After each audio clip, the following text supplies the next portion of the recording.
All right, so anyways, the cricket wanders away because he obviously, not only was he late for work that day, but he turned out to be wrong about everything. So he lets Pinocchio go off on his adventure, and Stromboli puts him in this little kind of like a touring wagon, you know, and away they go. And the cricket thinks, well, the conscience isn't needed anymore on this journey towards unearned celebrity.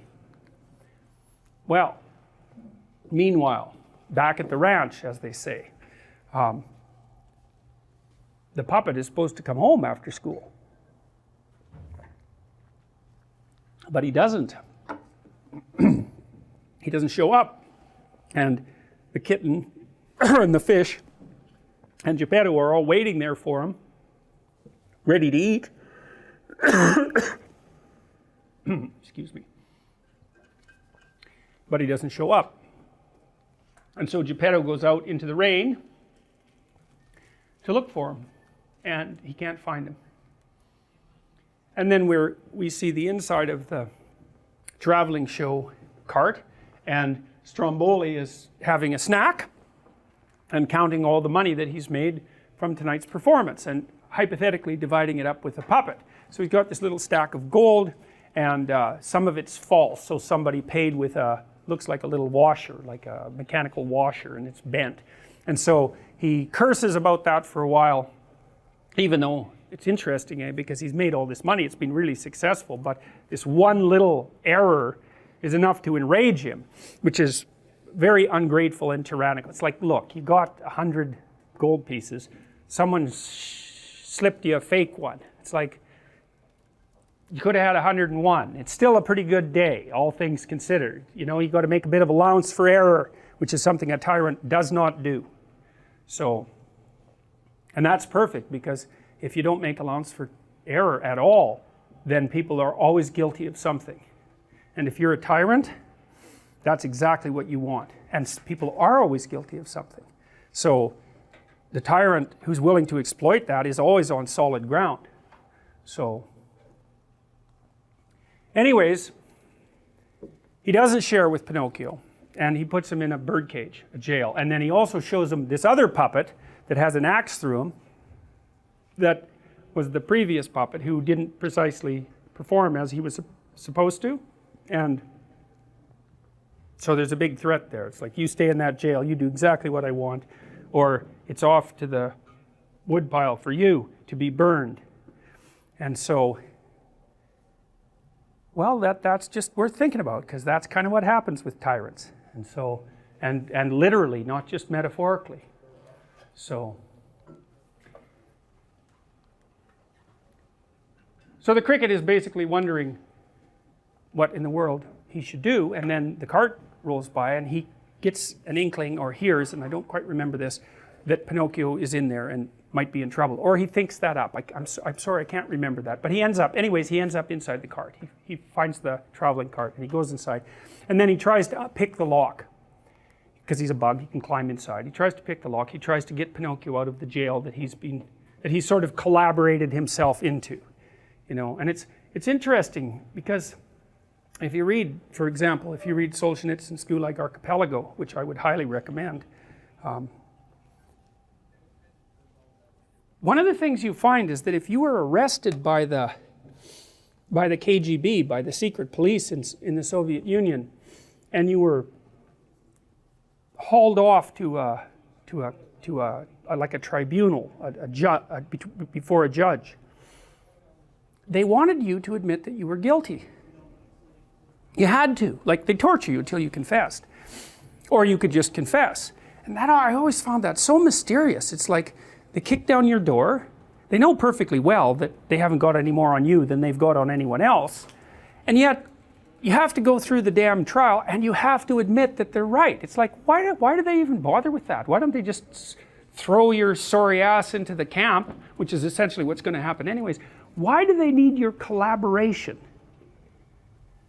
You know, I've never quite figured that out. I think it's partly because they're not willing to let you stand in opposition to the rules, because the mere fact that you'll do that means that you exist as something that is allowed to exist outside the rules, and they're not having any of that. So that's part of it. But there's more to it. There's more to it than that. It's like the drama of collaboration. So one of the things I learned about societies like the Soviet Union, and this is true of all tyrannical societies, is that the idea that that's top down and that people are just following orders, they're good people but they're just following orders, it's like you can forget about that. That's a stupid theory. When a society becomes tyrannical like that, the tyranny exists at every single level of the society. You tyrannize your own conscience. So let's say you're a true believer. You're a true believer in Marxist utopia, let's say, or National Socialist Third Reich that's going to last 1,000 years and be racially pure. You really believe that. And that's supposed to be a perfect state. And that's already been delivered to you. And so what that means is that insofar as you're a true believer, your own suffering becomes heretical. Because to the degree that you're suffering, you're living proof of the fact that the system is not delivering what it promised to deliver. And so you have to suppress that. You have to become your own tyrant. You can't admit that anything's gone wrong. And of course you can't talk about it to your family because 1 out of 3 of them are government informers, just like 1 out of 3 of everyone. And you're certainly not going to mention it in the workplace because unless you're a devout Communist Party member, you're not going anywhere. And if any of your ancestors were like landowners or bourgeoisie, it's like you're done. You're done. Class guilt, man. You're not going anywhere. And then every single level of the bureaucracy is exactly the same as that, and on the top there's a tyrant. But the tyrant is everywhere. Everywhere. From the peak to the soul. It's all tyranny. And everyone participates in that by lying about everything. And that's why you see what happens next in the movie. So Pinocchio's in jail, and he's there because he was naive and he allowed himself to be enticed and because he did something that would have run contrary to his conscience. But the movie doesn't put up straw men, you know, the poor damn puppet got tangled into this. His conscience wasn't even around. So you have to have some sympathy for him, but it doesn't matter. It doesn't matter because he ends up in jail and he can't get out, and the fact that it in some ways wasn't his fault doesn't change the fact that he's in jail and he can't get out.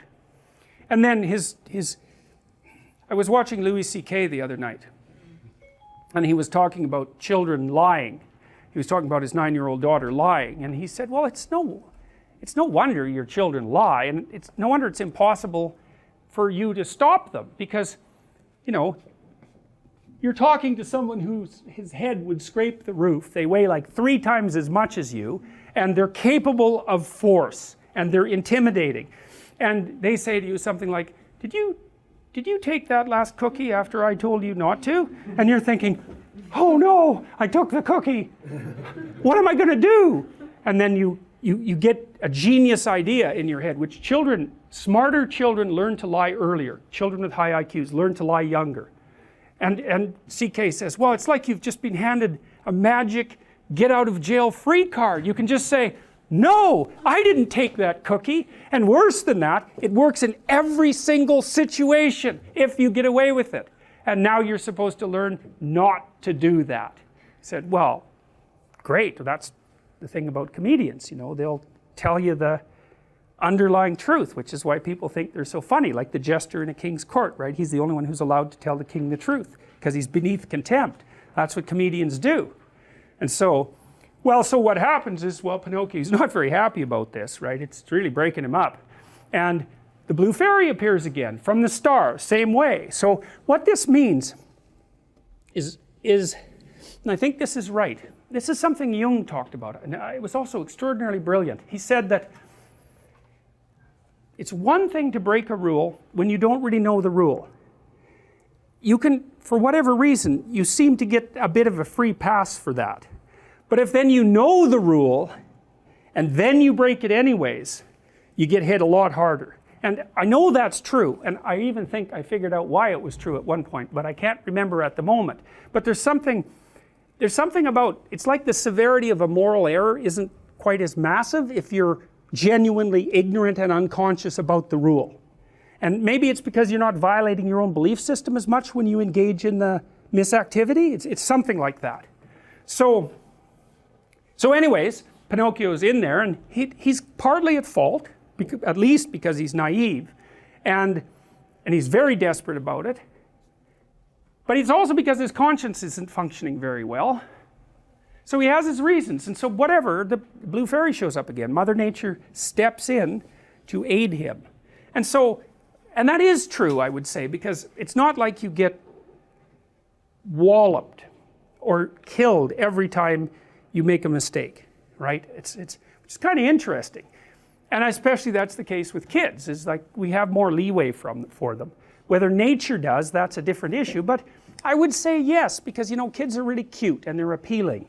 And so, and they're naive and they're kind of helpless. They have those motions even that indicate helplessness, and that's associated with the natural apprehension of cuteness, right? So cuteness is big eyes, small nose, symmetrical features, baby-like features, helpless movements, that elicits sympathy and compassion, and it doesn't cross species, and so does the cry. And my roommate when I was in college had a niece who was quite young, about a year and a half old, I think, and we had a cat, wild cat, and it was a really fighty cat, partly because of me, because I would always play with it, and I let it fight with me quite a lot.